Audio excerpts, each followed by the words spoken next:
Hi guys, it's Miss Schaefer again. It is now Tuesday. I will be back tomorrow. The first thing I want you to do today is turn in your homework into the bin, and we can pause it for a minute to give everybody a chance to do that. Now you're going to open your math journal to the next open page and go ahead and set up your journal for today. The title is Writing Equations, and today is Tuesday, November 2nd, 2021. And we want to go ahead and pass out our notes page.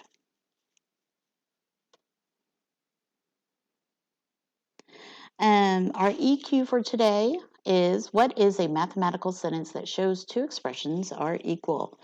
You probably already know the answer to that, but definitely by the end of today, you should be able to answer that question.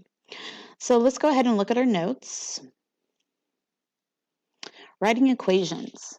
An equation is a mathematical sentence that shows that two expressions are equivalent using an equal sign. An equal sign shows that both sides of an equation have the same value. Some examples of equations are 3x is equal to 15, 5 plus 2 equals 10. Oh, that's not true. Did I write that wrong? I think it's supposed to say 5 plus 5. Sorry about that. Let's correct that.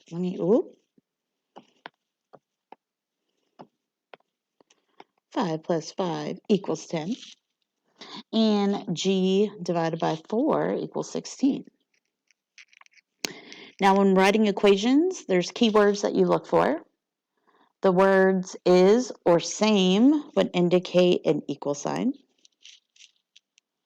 And then you always want to look out for your operation words like product, quotient, total, decrease. Even it might say add. Okay, so you know those operation words, and those should be clues to how to write the equation. If you need to pause the video, pause it here, let everybody catch up. But if not, let's move on. So it says write each word sentence as an equation.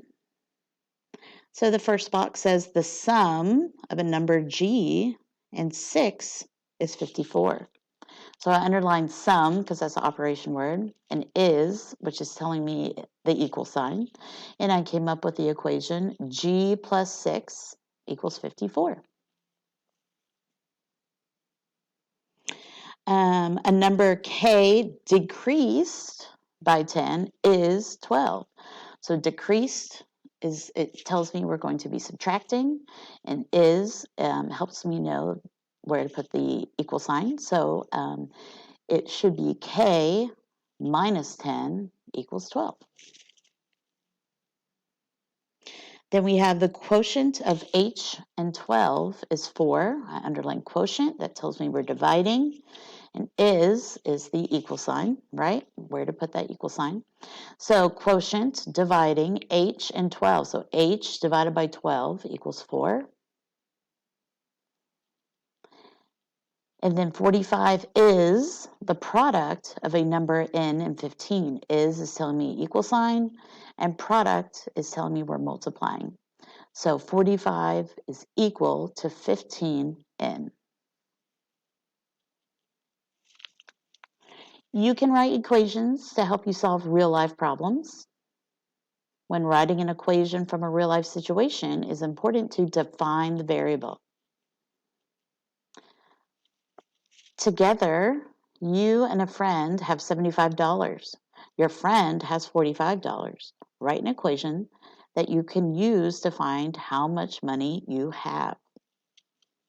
So the variable, I chose the letter M, which would represent your money, and the equation would be M plus 45 equals 75.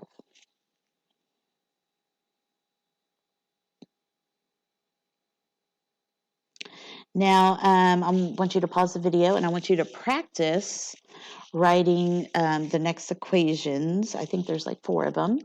So pause the video and try to do it on your own, and then when y'all are ready, push play, you can check the answers. So let's look.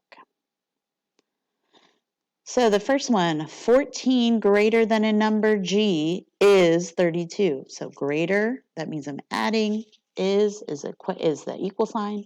So g plus 14 equals 32.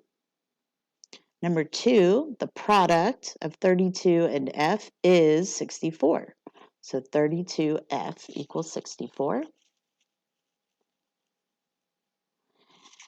Number 3, 50 is the same as the quotient of P and 10. So quotient divides. So 50 is equal to P divided by 10.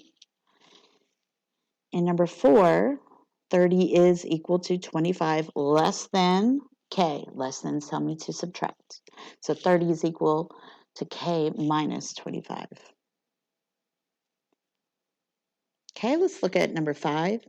The Connors family is going on a 250-mile road trip. The first day they drive 100 miles. Write an equation that can be used to find the number of miles remaining. So the first day they drove 100 miles, that's where I got this number. The total amount is 250. So what's left is going to be the variable. So the variable m equals miles remaining. Number 6, Mrs. Cooper has a jar of candies. She wants to split them into 25 equal groups. There are 30 candies in each group. Write an equation that can be used to find the total number of candies. So I chose the variable x, which is going to equal the total number of candies. They said that there was 25 equal groups and that there are 30 candies in each group. So now you can fold this in half. You're going to glue this into your math journal, and then you're going to get a practice page. So go ahead and pause it.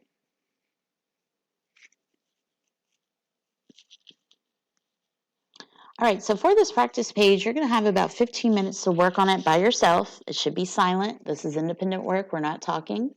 You're going to try your best. After about 15 minutes, you get to talk as a table, compare answers, and have good discussions on the correct answer. Do not want arguing, and I do not want just somebody copying all the answers. You need to have that discussion and help each other out. However much of this you get done, I want you to turn it into the bin. Make sure your first, last name, period number's on it. And then you can pass out the homework. Pause to pass out the homework. I want to talk about a few things on it. On the homework, the top part says write an algebraic expression for each word phrase. It says expression. Remember, expressions do not have equal signs. And then on the bottom half, it says write an equation for each word phrase. Those have equal signs. So keep that in mind when you do your homework. This will be a grade. I will be grading it, no exceptions. Make sure your first, last name, period number's on it. And you need to write nice and neat. If I can't read it, I can't grade it, okay? And I will see you tomorrow, guys.